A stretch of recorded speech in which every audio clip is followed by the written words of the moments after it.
H1B visa का नाम तो आपने सुना ही होगा।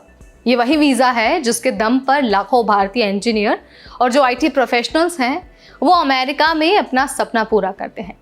लेकिन अब बड़ी खबर ये है कि डोनाल्ड ट्रंप और उनके सपोर्टर्स इस वीज़ा सिस्टम को अगला निशाना बनाने वाले हैं। जी हाँ, ट्रेड वॉर, टैरिफ और अब इमिग्रेशन पॉलिसीज, सबके बीच ये सवाल उठ रहा है कि क्या H1B वीज़ा बैन हो सकता है। आज की इस वीडियो में हम आपको इसी का आंसर देने वाले हैं, बताएंगे कि क्या बदलने वाला है, क्यों इतना खतरा बढ़ गया है और भारतीय प्रोफेशनल्स पर इसका क्या असर पड़ने वाला है। Hi everybody, you watching NBT Tech and I am your host Neha Upadhyay. तो सबसे पहले रिकॉल कर लेते हैं H1B वीज़ा। तो देखिए, ये जो वीज़ा है ना, वो एक स्पेशल वीज़ा है जो अमेरिका उन लोगों को देता है जिनके पास कोई स्पेशलाइज्ड स्किल हो, जैसे कि टेक्नोलॉजी, इंजीनियरिंग, मेडिकल या फिर रिसर्च। हर साल करीब 85,000 H1B वीज़ा अलॉट किए जाते हैं और इसमें सबसे बड़ा जो हिस्सा होता है ना, यानी कि ऑलमोस्ट 72% का, वो भारतीयों का होता है। 2024 के फाइनेंशियल ईयर में ही 2 लाख से ज़्यादा भारतीयों ने H1B वीज़ा हासिल किया है। मतलब बिल्कुल साफ है, ये वीज़ा भारतीय IT इंडस्ट्री और टैलेंट के लिए ना एक तरह से लाइफलाइन माना जाता है। बिना H1B के अमेरिका की आधी टेक कंपनियां टैलेंट की कमी से जूझने लगेंगी। लेकिन अब हालात बदलते दिख रहे हैं। अमेरिका और भारत के बीच ट्रेड टेंशन बढ़ चुका है। भारत ने रूस से ऑयल इंपोर्ट किया तो ट्रंप सरकार ने भारत पर 50% टैरिफ लगा दिया। अब एक्सपर्ट्स कह रहे हैं कि अगला वार H1B वीज़ा पर हो सकता है। सोशल मीडिया पर ट्रंप के जो मागा सपोर्टर्स हैं वो लोग कैंपेन चला रहे हैं। कैंपेन में उनका नारा है, इंडियन H1Bs अमेरिकन की नौकरियां छीन रहे हैं, इन्हें रोकना होगा। यहाँ तक कि जो पॉलिटिशियन हैं उन लोगों का भी यही कहना है कि एंड इंडियन H1B वीज़ा, यानी कि टारगेट सीधे सीधे भारतीय टेक प्रोफेशनल्स हो रहे हैं। अब देखिए, ट्रंप का इस पर क्या कहना है ये भी बता देते हैं। उनका कहना है कि उन्हें दुनिया के सबसे टैलेंटेड और कॉम्पिटेंट लोग चाहिए। वो खुद मानते हैं कि इंजीनियर्स, AI एक्सपर्ट्स और रिसर्चर्स की ज़रूरत है। लेकिन दूसरी तरफ उनके सपोर्टर्स और जो पार्टी के कुछ नेता हैं वो ये कह रहे हैं कि H1B सिस्टम को इतना सख्त बना दो कि अमेरिकन वर्कर्स को ज़्यादा प्रायोरिटी मिले, ना कि भारतीयों को।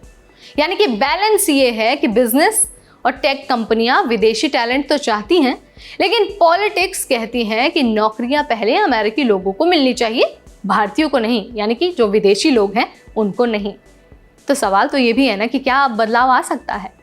तो देखिए, रिपोर्ट्स के अनुसार H1B लॉटरी सिस्टम हट सकता है। अभी तक जो सिलेक्शन है वो रैंडम लॉटरी से होता था, अब शायद वेटेज सिस्टम आए। इसके अलावा जो हाई पेइंग जॉब वाले लोग हैं ना, उनको हो सकता है प्रायोरिटी मिले। कहा भी गया है, नियम भी आ गया है, जिससे फ्रेशर्स और जो एंट्री लेवल वाले भारतीय हैं उनका नंबर आना मुश्किल होगा। इसके अलावा हर H1B वीज़ा होल्डर का जो लगातार बैकग्राउंड चेक हो रहा है, सोशल मीडिया चेक हो रहा है और जो फाइनेंशियल रिकॉर्ड चेक हो रहा है, उससे और एक हिंड्रेंस पैदा हो रहा है। अगर किसी भी व्यक्ति के स्टेटस में रेड फ्लैग दिखता है तो वीज़ा तुरंत कैंसिल हो सकता है। यानी कि अब टैलेंट नहीं बल्कि जो नेशनैलिटी है उसके बेसिस पर लोगों को और लोगों के वीज़ा को टारगेट किया जा रहा है। इसका सबसे बड़ा असर भारतीय IT प्रोफेशनल्स पर पड़ेगा। क्यों? क्योंकि अमेरिका में H1B होल्डर्स का 70% से ज़्यादा हिस्सा भारत से है और अगर सैलरी बेस्ड सिस्टम आया तो छोटे शहरों से आने वाले या फिर जो नए ग्रेजुएट्स हैं उनकी एंट्री मुश्किल हो जाएगी।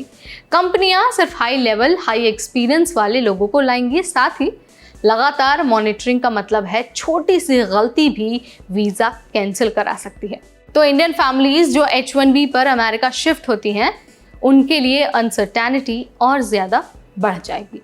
तो बस सवाल तो ये भी है ना कि क्या H1B वीज़ा पूरी तरह बैन होगा।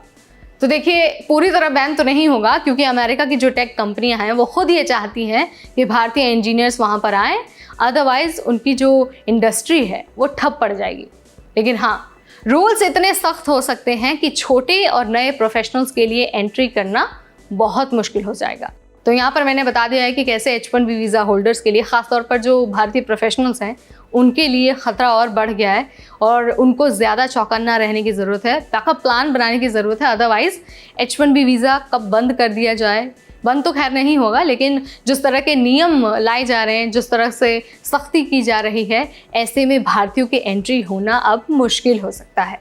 आप इस वीडियो को ज़्यादा से ज़्यादा लोगों के साथ शेयर कीजिए, वीडियो को लाइक कीजिए और हाँ, चैनल को सब्सक्राइब भी कीजिए ताकि जैसे ही कोई अपडेट आए, कोई इन्फॉर्मेशन आए, सबसे पहले जानकारी आप तक पहुंच जाए। Till then, this is me Neha Upadhyay signing of.